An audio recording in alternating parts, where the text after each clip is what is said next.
L'Amérique latine a vécu plusieurs événements historiques qui l'ont bouleversée depuis sa conquête par les Espagnols et les Portugais, telles les colonisations qui, eux, ont mené à des révolutions.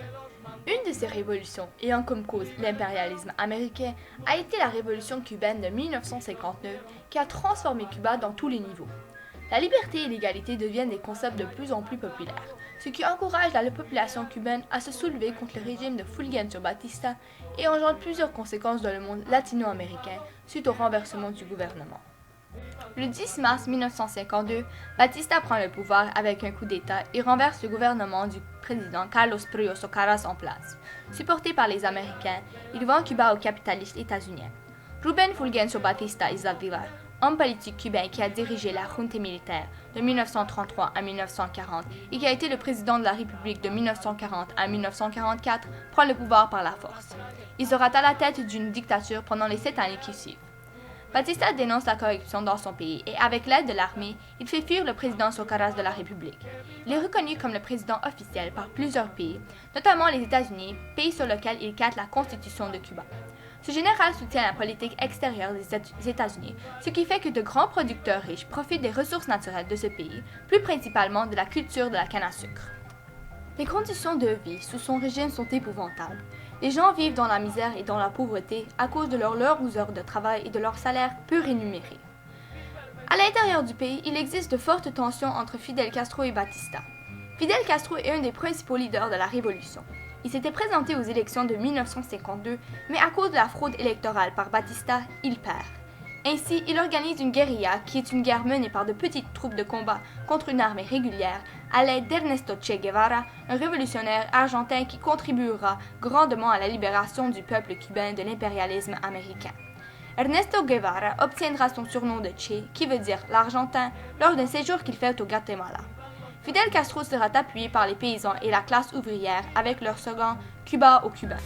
C'est à l'université de La Havane où il obtient son diplôme en droit en 1950 que naît en Fidel Castro sa conscience politique.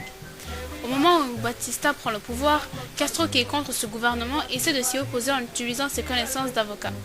Lorsqu'il voit que ça ne mène à rien, Castro change de méthode et prend les armes. Le 26 juillet 1953, un groupe de 123 rebelles cubains, dirigé par Fidel Castro, attaque la caserne de la Moncada dans la ville de Santiago, ce qui marque le début de la révolution cubaine. Cependant, la révolte tourne mal et 68 de ces hommes sont exécutés tandis que Castro est arrêté et condamné à 15 ans de prison. Fidel Castro bénéficie d'une loi d'amnistie, qui est une loi annulant le caractère d'infraction de certains actes commis durant une période donnée, et il est libéré le 15 mai 1955. Toutefois, il se voit contraint de s'exiler au Mexique.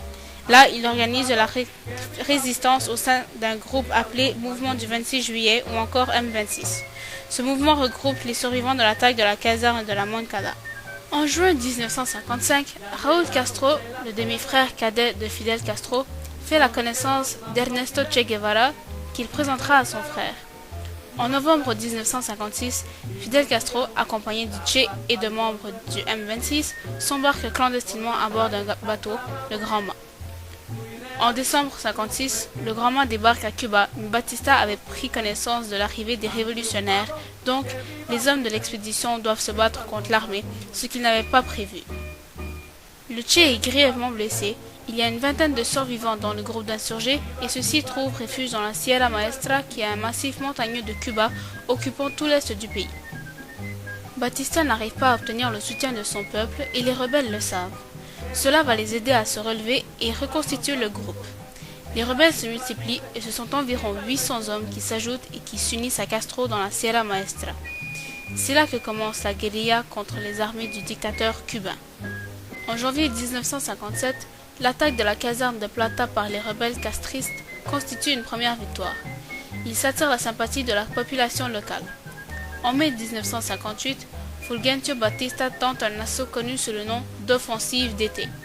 Il envoie plus de 12 000 soldats dans la Sierra Maestra pour se battre contre les troupes de Castro.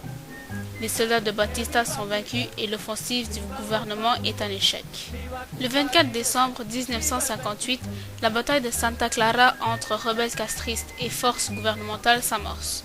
Le 31 décembre de la même année, les rebelles sous le commandement de Che Guevara s'emparent de la ville. Le 1er janvier 1959, Fidel Castro prend la ville de Santiago et le même jour, Fulgencio Batista fuit en République dominicaine. Le jour suivant, c'est la Havane qui est récupérée par les insurgés. C'est le 8 janvier que Fidel Castro entre dans la Havane et qu'il met fin à la lutte contre la dictature de Batista. Entre-temps, Manuel Urrutia, qui avait occupé le poste de magistrat de l'audience de Santiago de Cuba entre les années 1949 et 1957, est nommé président provisoire, tandis que José Miro Cardona est nommé à la tête du gouvernement. Suite à cette révolution qui bouleverse le pays entier, Fidel Castro au pouvoir instaure un régime communiste qui transforme Cuba sur plusieurs niveaux. Sur le plan économique, Castro adopte une réforme agraire, c'est-à-dire qu'il donne les terres de grands et riches propriétaires américains aux paysans afin qu'ils les cultivent. Ceci a pour conséquence de faire fuir les producteurs américains du pays. Fidel Castro nationalise toutes les terres. Ainsi, ces terres n'appartiennent plus aux capitalistes mais à l'État et par conséquent au peuple. Sur le plan social, Castro révolutionne les domaines de la santé et de l'éducation, en faisant presque complètement disparaître l'analphabétisme en 1961.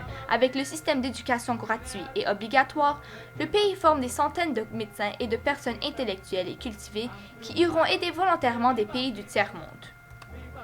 De plus, plusieurs Cubains fuient le pays après la révolution de 1959 qui devient de plus en plus radicale. Par contre, les relations internationales avec certains pays se dégradent. Cuba s'allie à l'URSS jusqu'en 1991. Castro pose aussi un embargo avec les Américains qui est encore en vigueur aujourd'hui. Après la Révolution, les tensions entre les États-Unis et Cuba augmentent, ce qui mène à la crise des missiles et au débarquement de la baie des Cochons. Cuba se voit dorénavant isolé économiquement. En conclusion, la Révolution cubaine a été un événement historique qui a eu des conséquences positives et négatives sur les populations latino-américaines. Cette révolution a donné la force et l'espoir à d'autres pays sous l'emprise de grandes puissances occidentales pour se relever et pour vivre dans un pays libre, comme le Nicaragua, le Guatemala, le Salvador, le Chili et l'Uruguay. De plus, le Pérou, le Mexique et la Colombie organiseront des guérillas en espérant pouvoir accomplir ce que Cuba a réussi. La révolution castriste sera à jamais inscrite dans l'histoire de Cuba. Viva Cuba libre, viva el 26.